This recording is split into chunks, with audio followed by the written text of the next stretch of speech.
Pensa só no desafio, resolver os problemas de saúde de um país inteiro. Como é que se faz isso? Será que a gente desenha um projeto perfeito, como um arquiteto, todo detalhado e racional? Ou será que a gente entra num jogo tipo um xadrez de altíssimo risco? Por décadas, os planejadores na América Latina se debateram com essa questão e essa jornada mudou completamente o jeito como a gente pensa em políticas públicas hoje. Vamos mergulhar nessa transformação. Pois é, essa era a grande questão para uma geração inteira de líderes no pós-guerra aqui na América Latina. E naquela época, sabe, numa era de muito otimismo, de uma fé quase cega na ciência, a resposta parecia até que bem simples. Era só ter o plano certo.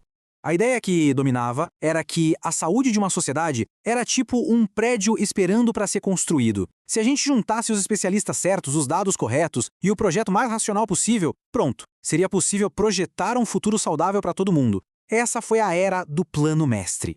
Mas aí que vem a parte mais curiosa dessa história toda. Essa ideia de planejar a saúde nos mínimos detalhes, ela não nasceu nos hospitais, nem nas faculdades de medicina. A raiz disso tudo veio de um lugar completamente diferente, da economia. Olha só, depois da Segunda Guerra, a Comissão Econômica para a nossa região, a CEPAL, identificou um problema seríssimo. A América Latina vendia matéria-prima, tipo café e minério, muito barato e comprava produtos industrializados, como tratores e máquinas, muito caro. Esse ciclo, que eles chamaram de deterioração dos termos de troca, era uma armadilha. A conta nunca fechava e impedia o desenvolvimento de verdade. A solução que a CEPAL propôs foi radical. Parar de só importar e começar a construir as nossas próprias indústrias. Só que para organizar uma mudança desse tamanho na economia, o Estado precisava de uma ferramenta muito poderosa. E essa ferramenta foi o planejamento. Um planejamento centralizado, racional, que virou o grande modelo para alcançar o progresso. Enquanto isso acontecia, a própria ideia do que era desenvolvimento estava mudando. Nos anos 50 era só ter um PIB crescendo, mas nos anos 60 a ficha caiu. De que adiantava a economia ir bem se o povo continuava doente, sem educação. O desenvolvimento precisava ser integrado, social e econômico. E isso significava que aquela ferramenta poderosa, o planejamento, agora tinha que ser aplicada na saúde também.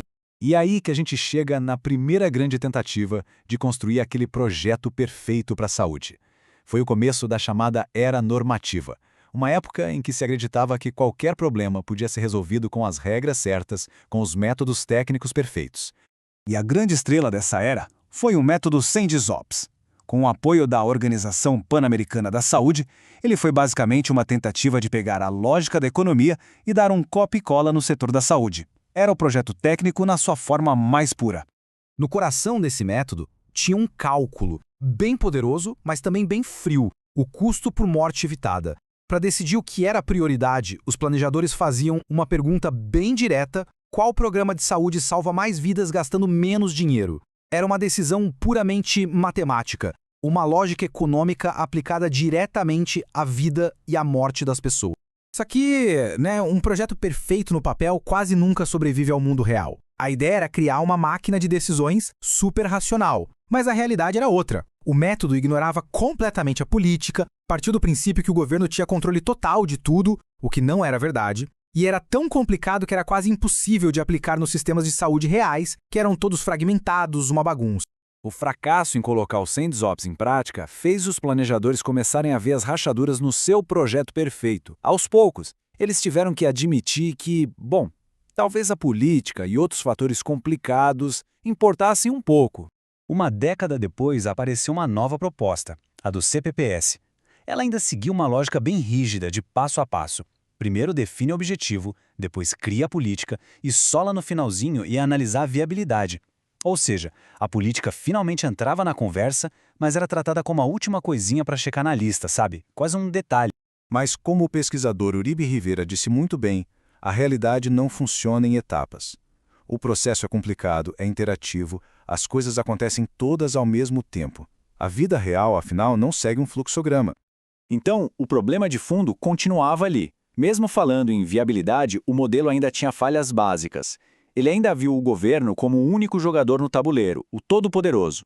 E não reconhecia que, na verdade, existem vários outros atores, cada um com seus próprios interesses e seus próprios planos. O planejamento ainda era visto como algo que vinha de cima para baixo. E essa visão estava prestes a ser virada de cabeça para baixo.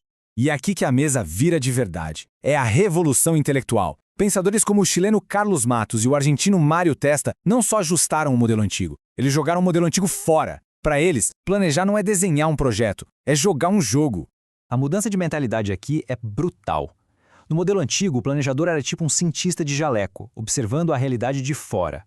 No novo modelo, o planejador está lá, no meio da confusão. Ele é um jogador dentro do jogo, com seus próprios interesses e limitações.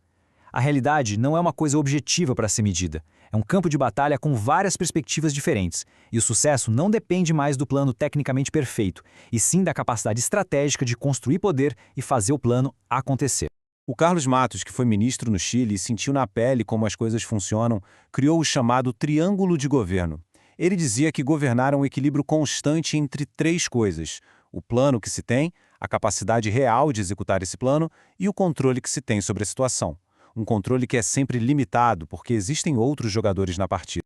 E talvez a maior sacada do Matos foi destruir a ideia de passo a passo. Ele trocou isso pelo conceito de momentos. Explicar o problema, desenhar o plano, criar a estratégia e agir não acontecem um depois do outro. Eles acontecem o tempo todo, simultaneamente. É como dirigir um carro. Você não olha no retrovisor, depois no velocímetro, depois para a estrada. Você faz tudo ao mesmo tempo, o tempo inteiro, ajustando a rota a cada segundo. Essa revolução toda nos dá a nossa nova metáfora. Planejar não é mais construir um prédio a partir de um projeto. É jogar um jogo social, um jogo complexo, com muitos jogadores e cada um deles tem a sua própria estratégia. E as regras desse novo jogo são bem claras. Primeira, quem planeja, joga. Não existe observador neutro. Segunda, não existe a verdade sobre um problema. Existem várias versões da verdade dependendo de quem está olhando. Terceira, um plano sem poder político para bancá-lo é só um pedaço de papel. E a regra de ouro: o objetivo não é ter um relatório bonito na gaveta, é gerar movimento, é mudar a realidade. Certo. Mas e aí? Qual é o legado dessa jornada toda? Como é que essa evolução toda impacta os desafios de saúde que a gente enfrenta hoje em dia? O legado desse pensamento estratégico é o que a gente hoje chama de planejamento comunicativo. Ele leva a metáfora do jogo até a sua conclusão lógica. Porque se a realidade é construída por vários jogadores diferentes, o único jeito de planejar de forma eficaz é trazer todo mundo para a mesa. O planejamento vira um processo de diálogo, de negociação, de construção de consenso. Isso nos deixa com uma reflexão final, que é bem provocadora. Num mundo onde o planejamento é um jogo de poder, de negociação entre múltiplos interesses, como a gente garante que o objetivo principal, o bem-estar de todo mundo, não se perca no meio da partida? Essa é a grande tensão e o maior desafio do planejamento hoje.